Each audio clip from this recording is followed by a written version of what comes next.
Hi, I'm Jackie Yang. ONENESS is an MR game based on Quest 3 I recently developed. This individual project visualizes a psychological phenomenon called dissociation. Players will explore 4 dimensions: reality, body, mind, and escape, and complete the missions to a deeper understanding of the relationship between the body and the mind.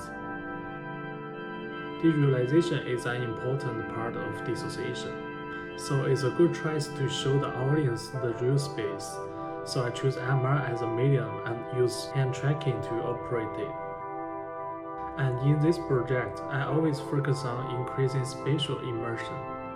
Firstly, this program can recognize the depths of the whole space in real time and create occlusion effects. For example, I can put a virtual object into a real box. Secondly, the player's real hands, even the whole body, can physically collide with the virtual object, which allow me to hold this butterfly in my hand and move it around and bounce it off. In addition, high resolution is an important factor in immersion. By optimizing the model's triangle count and adjust the rendering settings, the game is able to run at a stable 72 to 80 FPS above 3000 resolution. As a design student specializing in digital interaction design and movie image creation, this individual project combines many of my skills, such as scenes building, sound creation, interactive development, and storytelling. I faced a lot of challenges in terms of interaction. I try to simplify the interaction logic to reduce the complexity of the interaction to improve the user experience.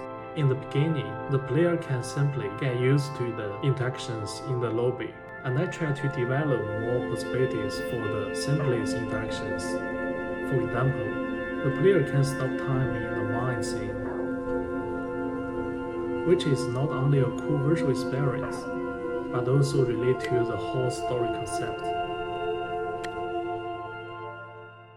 I'm glad I passed my skills to complete this socially meaningful project. Through some audience testing, this project has received a lot of positive feedback, and more people believe the future of XR. I will continue to work on XR development and work deeply on the interactive possibilities and push the XR immersion to next level. Thank you.